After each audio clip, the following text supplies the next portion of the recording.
So, all right, let's move on from open houses. We could spend another 10 minutes. This is really cool. What's something else you could do besides call someone, which is probably the best, and an open house? Who wants to share an immediate 30, 60 days? What are you doing? Crickets. Rustin, I saw you on a video thing. Rustin, what would you do? I know. Well, immediate. Yeah. I mean, just ask. Just ask. Just ask for referrals. Just ask for a referral? Anybody do that? Yeah, that's. Would you? Just ask. So, People want to help. I've been talking to a lot of loan officers lately because I used to be one. Yeah. They all are angry right now. Yeah. And so that's a good referral source possibly too.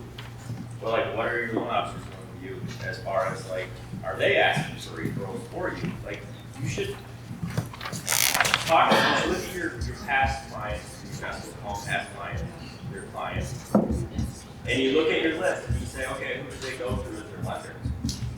Call that lender and be like, hey, we need to like team up here and call these past clients and say, hey, who do you know? Who do you know that's buying or selling? Like, No, then. I got to follow up on that. Okay. So do I. Well, let me thank him because I put him on the spot. So Okay. thank you No, for that's all right. I'm doing gonna keep asking questions. Oh, okay. So, how many of you have a lender you're not getting leads from? So, what do we do, Rustin? How do we know they have leads. We know they're going somewhere. We can track them down. We can see it. So, if you're an agent, and Rustin, I'm going to kind of like blow the whistle here on what lenders get paid.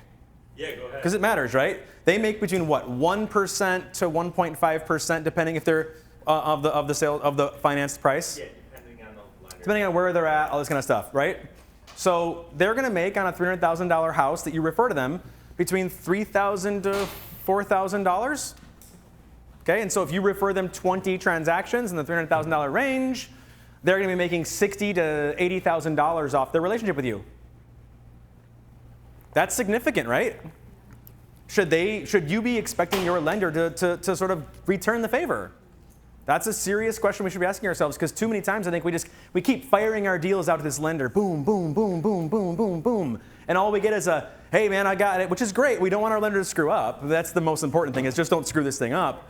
But ask yourself the question, like, what's in it for you in this relationship with this lender? I mean, getting a deal done is important, but also getting referrals, right? So how would you go about trying to get more referrals from a lender? Like, if they're already because they're watering all the flowers themselves. They've got all these realtors to keep happy.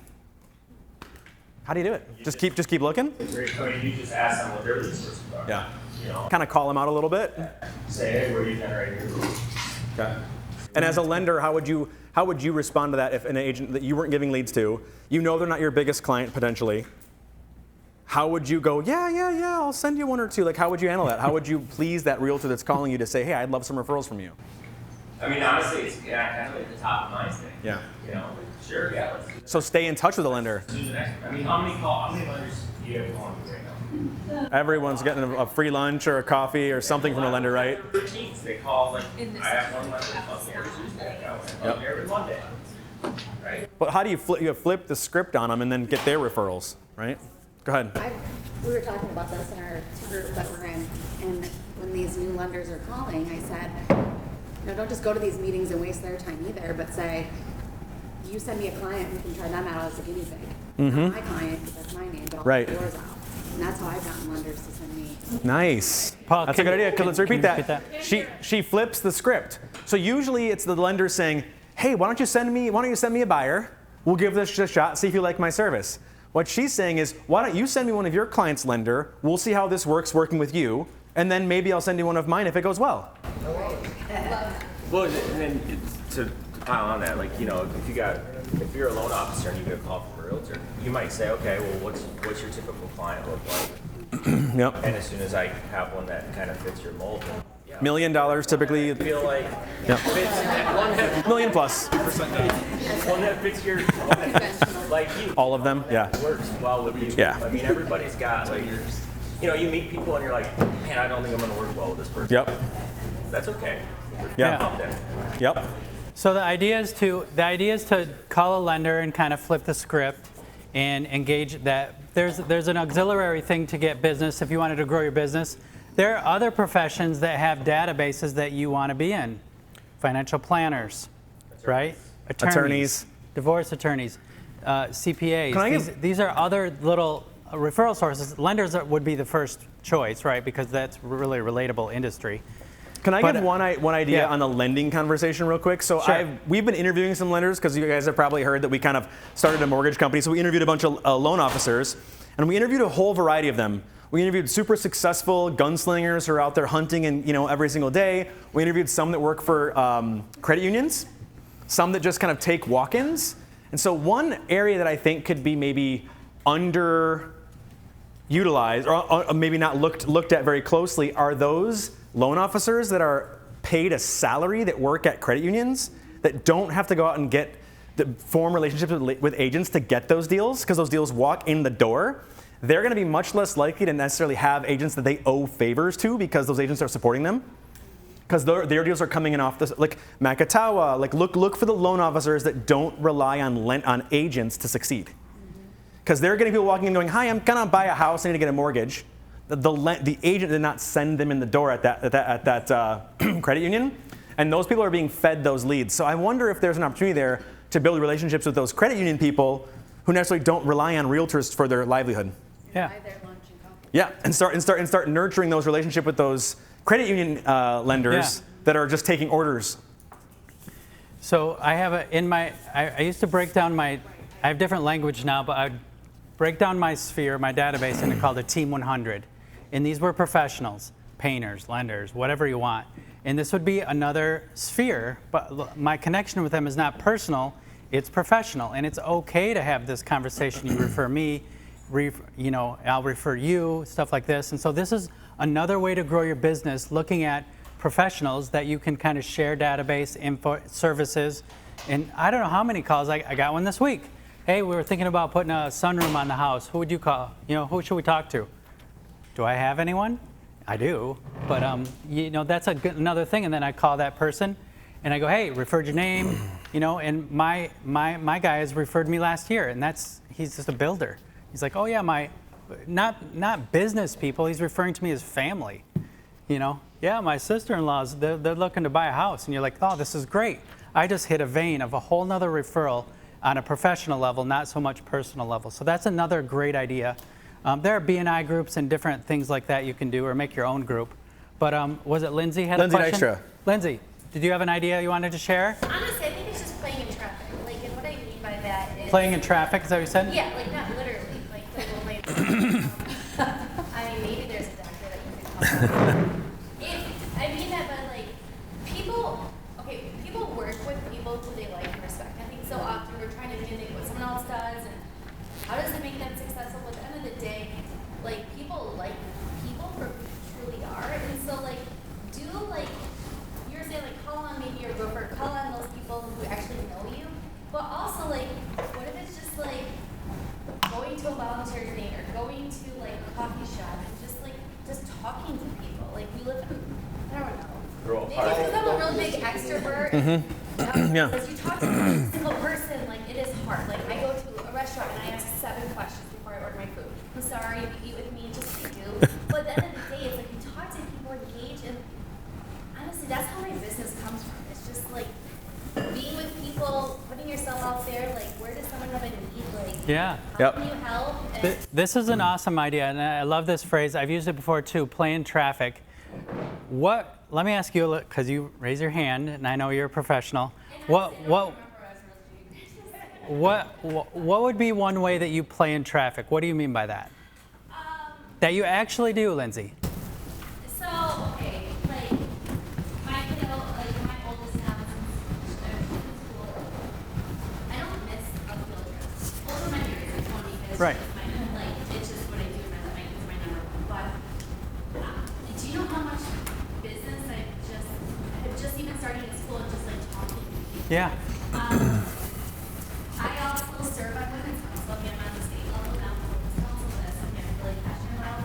Get a lot of referrals from people all over, sending people to other people. So that's one thing. Yeah, outbound and inbound referrals. We didn't even talk about that. So yeah. Yeah.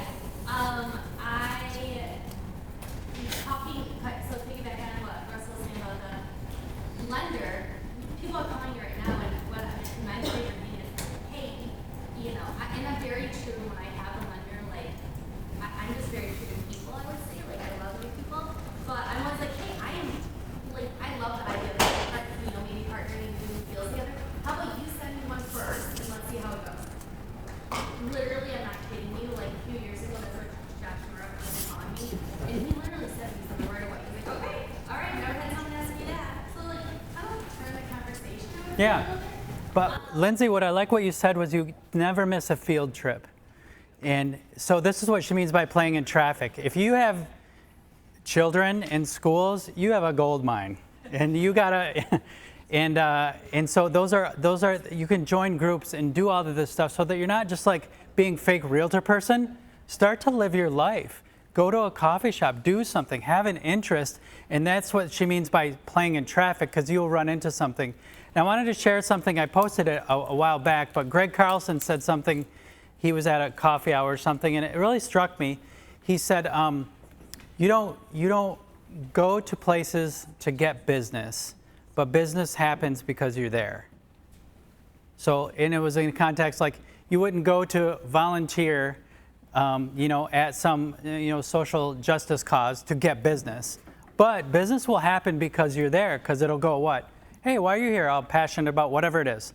It could be anything. It could be going to church. It could be whatever you want, or a mosque, or whatever you do.